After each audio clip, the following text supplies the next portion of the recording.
less than 100 square feet, but hey, they're giving them heating and air conditioning. So, any port in a storm, beggars can't be choosers and all that crap. Yeah, I'll say all right to that. Okay, fine.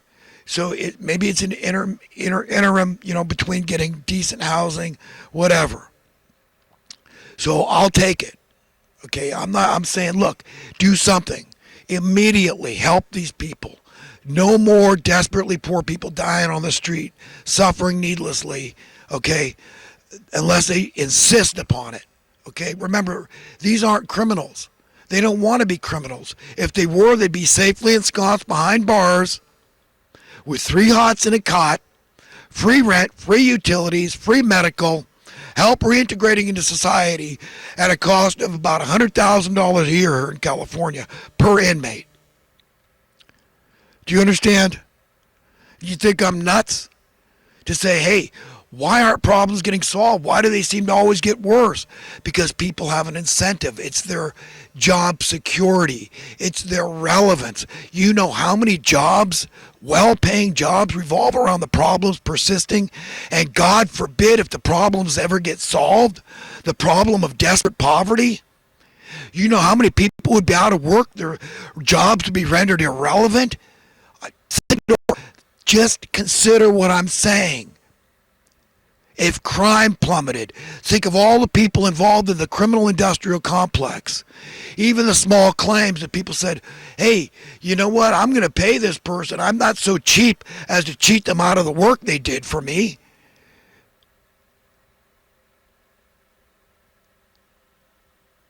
You understand? I mean, just think about the things I'm saying. Think about the people that are incentivized to have higher cost of something. Let's use housing as an example, as a prime example. It's an essential human need, like food. So it's a fair comparison. But you got the mainstream media telling you housing values, it's wonderful. They're going up and up and up and up. And you can never lose. They're going to go up forever and ever, and it's a good thing. Could you imagine if they tried that with food? You'd see right through it. That's why they don't try. They'll use a different term. The costs are going, inflation. They won't say, hey, it's a good thing. The value. You're paying more for less at the grocery store. And that's a good thing because it helps some people who are ever invested in the food industry in some fashion. They don't say that, but that's exactly what they're saying with housing. So who benefits? Builders, landlords, flippers, speculators, investors, real estate agents, lenders. Oh, and let's not forget the innocent little homeowner. And whoa, let's not forget the government who get taxes on your property taxes from your house based on a percentage of what you paid. Right? So all these people are incentivized to jack up your cost of housing and call it a good thing because the value went up. You see how sick and twisted and dark and evil that is? That's the world we live in. Nothing ever grows in this rotten old hole. And everything is running at a loss. I get it. Do you get it? I get it. We all got to get it. Because this is how the changes are going to take place. I said why previous revolutions, when we the people got pushed too hard by these evil men, because they can't stop themselves. They're drunk on the blood of saints. They're snot-nosed, bratty, spoiled kids that took over the candy shop. Okay? With baseball bats. They don't have a conscience. They don't give a crap about conscience. They don't care about soul. They just want what they want, and they keep it at any cost. They'll do anything to keep what they've gotten through ill-gotten gain. So this is going to happen if you look at the book of Daniel, chapter 12. Knowledge greatly increased at this time, at this point in history.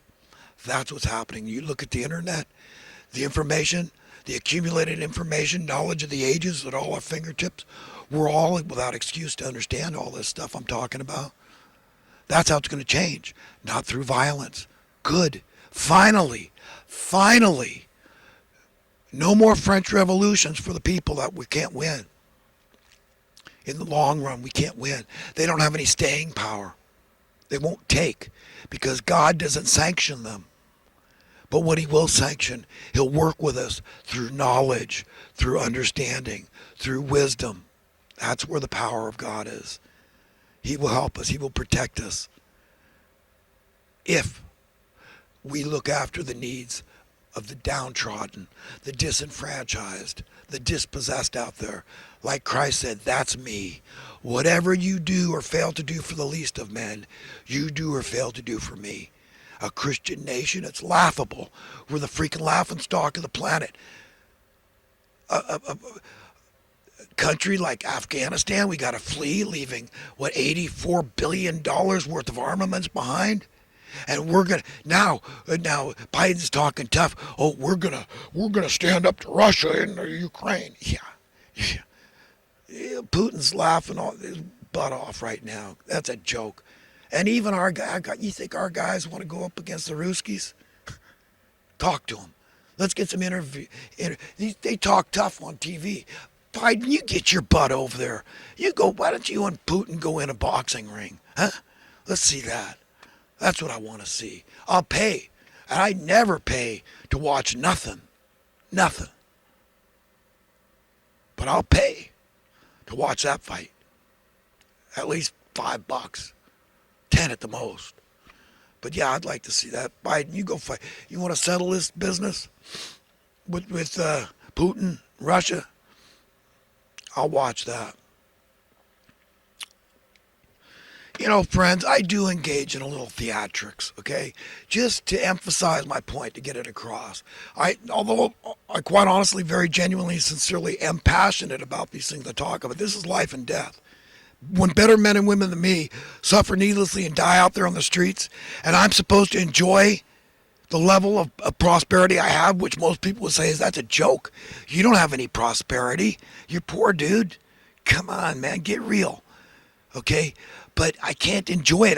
The feeling of luckiness is gone when I know there's better men and women than me suffering needlessly, sometimes dying out in the cold. How can anybody with a conscience? It's unconscionable to feel lucky and to enjoy your prosperity when there's better men and women than you suffering needlessly and dying out on the streets. It's so evil. Evil, man. I mean, and that's what I'm supposed to be. I'm supposed to be evil. And, well, you know what? It's okay. It's just, let it be. I mean, it's okay. They're weak or they're dumb or lazy or they're on drugs, something. There's, somehow it all makes sense. That's what people would have me believe, to say, hey, go ahead and enjoy your luckiness. It's okay. And I say, God Almighty, I reject it. I can't. It's tempered so powerfully by these facts, okay, that better men and women than me feel so unlucky. No, there's no excuse. There isn't. Maybe I should run for politics. With the theatrics and all that, I'm a pretty smart guy. If I could get some financial backing, maybe as an independent, because I got no regard for Democrat, Republican. This BS, man. Let's remember, Abraham Lincoln was a Republican. JFK was a Democrat. Two of my favorite presidents. Okay? And I could give a crap less about your party affiliation. Are you real or are you not? That's what I care about. Do you really care about the least of men or do you not? That's what I really care about. But I can act. I can ham it up for the camera. Why not? Anybody can. Acting's no big deal. It's in our blood as humans to fake it. I watched Cheryl Atkinson's show, Full Measure. And last week they were talking about the rioters at the Capitol versus the rioters everywhere else. Remember during Trump's presidency, everybody was pissed off and all that.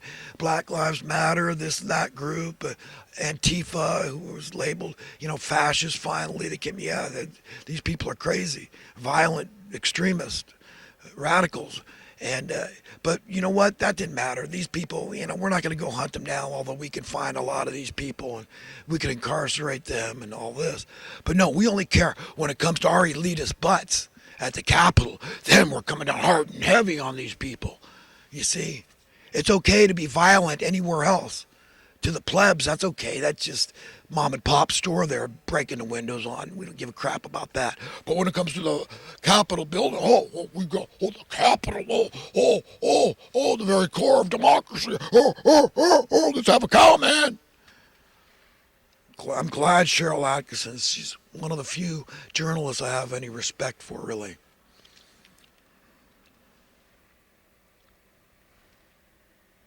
And this voting rights thing, this is a matter of optics. You see, it's like Trump and the Russiagate thing.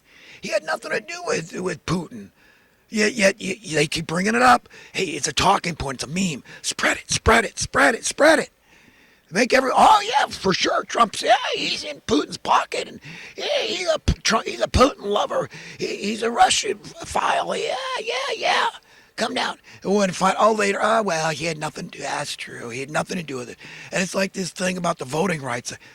The inference is, the optics are that the Republicans are trying to stop people. It's not their job.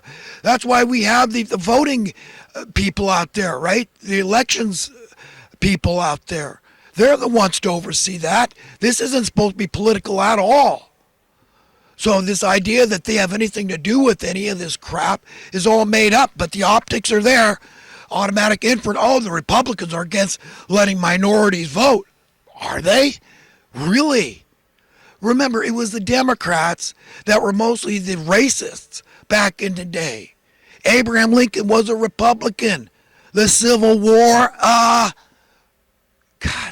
people are so stupid, and you're willfully stupid. You want to be stupid, be stupid.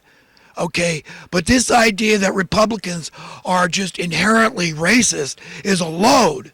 Okay? That's a bunch of crap. I'm sick and tired of this crap.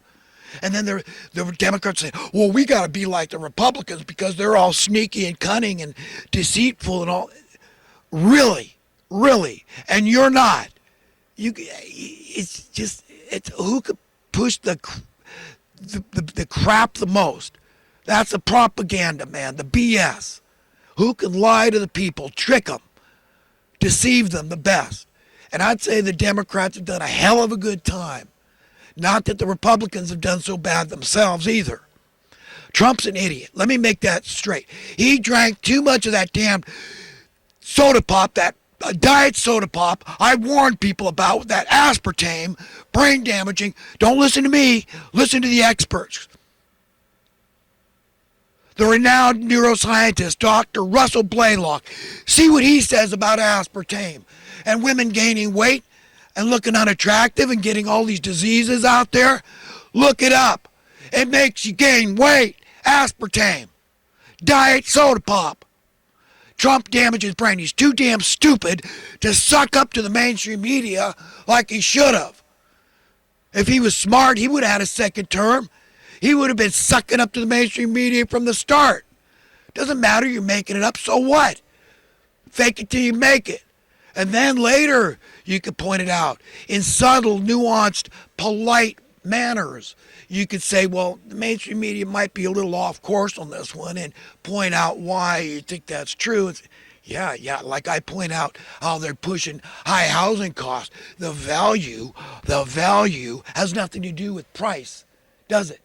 You want to be told that you're paying more for less at the grocery store, and the mainstream media is going to keep telling you the value of your groceries went up. You want to hear that crap?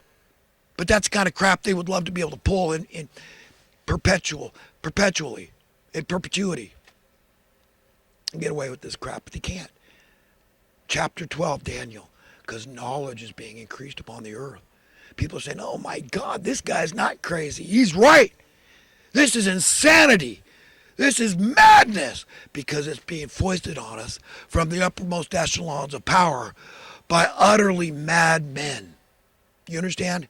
That's why. That's who's drafting the policies that we are forced to live under from birth. Crazy people, delusional people. So is there any wonder there's mass delusion in the land? Of course there is. Friends, in this time with all these various viruses and crap going around, like something that's stuck in my voice box here.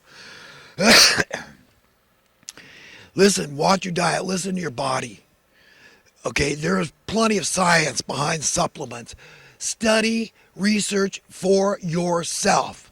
Consult your physician about vitamins like a good high quality B complex vitamin. Look it up. Cod liver oil with vitamin A and D. Look it up. Making sure you get plenty of vitamin C and clean water that you're drinking. Keep it nearby at all times. I've been doing, I could go months sometimes. I'm not interested in eating eggs. But for a few weeks now, man, I've been going through 1 dozen of eggs after another. I put some hash browns in the skillet, fry them up for a while, and put them aside. And then I'm breaking 4 extra large eggs in that pan with